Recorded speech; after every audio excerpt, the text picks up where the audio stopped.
My background is kind of this. I spent 6 years as the associate head coach at Texas A&M.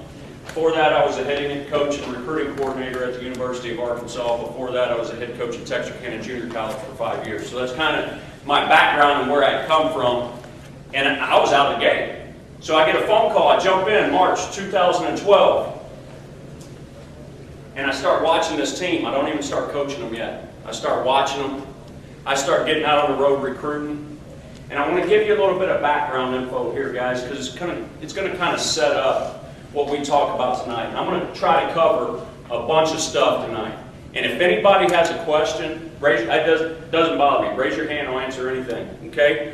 But in March of 2012, when I got there, record was 23-30. That team hit 263, had a 362 slug, 374 on base, 94 doubles, 13 triples, 18 home runs, 251 runs scored, 40 hit by pitches. 40 hit by pitches. Hit by pitch for me is a big time barometer. It's a barometer of what? It's a barometer of toughness, but it's a barometer of team. They have 40 hit by pitches. They had 56 stolen bases. They had 300 hitters. That following year, we set off in August. Brand new game plan, brand new mentality. It was time to rock and roll. We set off as a bunch of nobodies, okay, that collectively, in the fall of 2012, set out to become somebody. Because the thing about this group was this, that by themselves, they would be extremely ordinary. How many of you guys saw that team play on TV last year? Bunch of us. They're exciting, fun to watch. It's the same group. I just read these numbers off to you. It's the same group. Added a couple of different guys and that's it. Other than that, it's the same group. But by themselves, they were very ordinary and they proved that out in 2012. Collectively, though, they were pretty extraordinary. 2 years later, I want to read off some numbers to you guys just to kind of set the background for where we're going. 101-30, best record in the nation over a 2-year stretch. 58-10 in 2014. 58-10 is 2 wins off the all-time record for D1 college baseball. 58-10. First mid-major ever to finish the regular season as the unanimous #1 ranked team in the nation in all 5 polls. That's after the regular season. 2-year stat totals: 317, 283 doubles, 53 triples, 142 jacks, slug 500, on base 405, 1,008 runs scored. That's an average of 8 runs per game. 197 hit by pitches. They had 114 last year. 185 stolen bases. And this is what a lot of people don't realize. 89 bunt base hits. Second in the nation in jacks last year. We led the nation in bunt base hits. We had 51. We had 33 triples.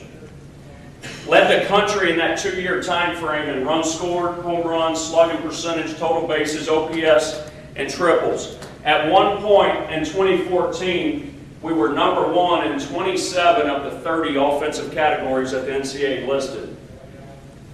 We led our league over that 2-year time frame in 20 different categories. Offensively, we finished with 3 All-Americans, 1 Team USA, 1 Conference Player of the Year, 8 hitters drafted, and 15 different 300 hitters. 2 years, same team. Add a couple of different guys. The question I'm most often asked, and it doesn't stop. I get phone calls every single week. I do a lot of speaking, a lot of talking. I love it. But the question I'm always asked is, what do you think? How'd y'all do that? How did it happen? Well, we could end the meeting right now and I could just tell you it was hot bats and steroids and we could all go. We could all go. Because everybody's accused us of that, okay? So if you can find you some hot bats and some steroids, you can probably get it done too. But how did you do that? And when I'm talking to guys, I start to lose some guys because some guys miss the forest for the trees a lot of time. Everything we did was a competition. We competed, we competed, we competed. We competed with bat speed. We competed by getting the bat head out through the middle of the field, on time, with aggression, through snap gap finish. Okay? We competed. Everything we did, we competed. We competed with what I call violence of action. In an alpha state of mind. We competed. I'm not looking for the guy with a pretty swing. I'm looking for the guy that A, will go over and drink out of the water hose, come back, get in the batter's box, dig in, drop his shit, and come down and throw down with you. We competed at everything we did. Everything was a competition. You had to compete with bat speed in everything. Swing didn't matter. Pretty didn't matter. There's an old saying. Okay? And that was us. It's no coincidence that last year's team won 58 games. They also won the award for best GPA in the classroom with 3.3. Because there's a high level of expectation in every single thing that they did. Nothing comes before team. Nothing. The pack stands on 4 things. Attitude, approach, intensity, and toughness. Supreme confidence in our ability to win in any situation. That's attitude. Attitude will overcome anything. My job, duty, or function at any given time within the confines of the pack. That's approach. What can I do today to help us win a championship? Intensity, my love for the challenge of competition. I'm a firm believer that intensity allows you to overachieve. Toughness is the hardest one to acquire. My attitude, my approach, and my intensity in the midst of adversity. My attitude, my approach, my intensity in the midst of adversity. Best all-time packs I've seen, the pack holds the pack accountable for all things. It's not the coach. It's the pack. Hey man, get that bunt down. You got to move that runner right there. Drive that run in. The pack holds the pack accountable for the pack. That's the most beautiful part about it. Pack absolutes are this, guys. They're about being the best at the stuff nobody else cares about. Okay?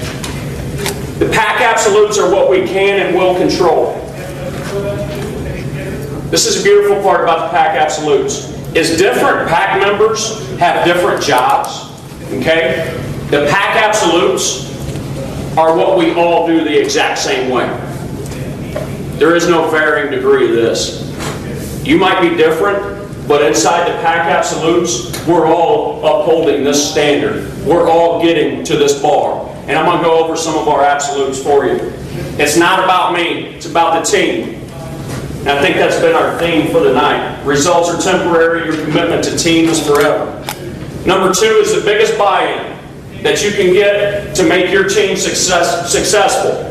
I will know, master, and embrace my role within the pack, and when called upon, will do my job with great pride, selflessness, and enthusiasm to the best of my ability. Not for myself will I do this, but for my brothers within the pack. We go by one thing. Comes out of John chapter 15:13. There's no greater honor than to give yourself up or lay down yourself for who? Brother or a friend. That's what we coach off of. There's no greater honor than to sacrifice for a brother. And when those kids buy into that, it's a beautiful thing. Because instead of getting Mr. Pouty that had to bunt, how do you think this guy's coming back to the dugout now? Everybody's popping him. Everybody's dapping him up with great intensity. That makes a special ball club. That allows you to put up the numbers that you see right there. Because of that unselfishness. Because of that willingness to sacrifice. We always compete at the dish. No weak early outs.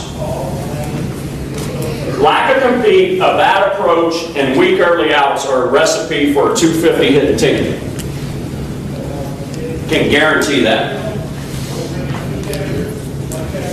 Guys that hunt the inside fastball, going to hit 250. Teams that hunt out over the plate got a shot to hit 300. You make early weak outs, you took nothing from him. In terms of taking that Buffalo down, what did you just give us in your at-bat? Nada. You took nothing. 0-0 is 3-0 to us. I don't care if you go get it, but go get it. Go get it like it's 3-0. No early week outs. We're always taking something. Our mission's pretty simple. It's to get in your bullpen and trash it. Make a mess of it. We are the big hit. That's our mindset. 2-out RBIs break pitchers' backs. It'll break their will. It'll make them look in the dugout. You get them looking in the dugout, you got it. We are the big hit. I'll holler it from third base. We are the big hit. We are the big hit. 2-out knocks, 2-out RBIs, name the game. Finishers. Be a finisher. Finish, finish, finish. Keep coming. Sign of a great ball club is a team that scores with 2 outs all the time. Sign of a soft team with mental weakness, is a team that cannot score, and we've all been a part of it, when the first 2 guys make outs. You know what I'm saying? First 2 guys make outs, you look around, somebody's holding their glove, this guy's over here getting ready to take the field, team ain't scored. Sign of a tough, hard-nosed team, the team that can score with 2 outs with nothing going. We are the big hit, and you pound it, and you preach it, and you pound it, and you get them to believe that. We play aggressive, unafraid to crash and burn. We talk about that. We back each other up, pick each other up. Nothing comes between the pack. We will never, ever stop coming after you, and we will embrace that. You will have to stomp us out. You will have to kill us to get us to stop coming. That's our mindset, and that's what we train. It's our mindset.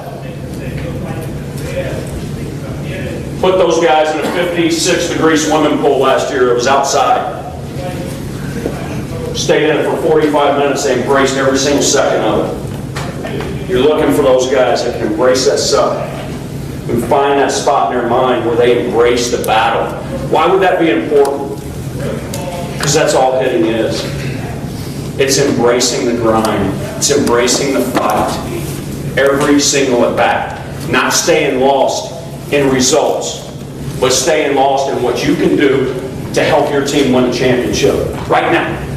Does it mean taking 6 pitches from this guy? Because I'm willing to do it. Does it mean moving a runner? I'm willing to do it. But staying lost in that grind, embracing that suck. That's the Pack Absolutes.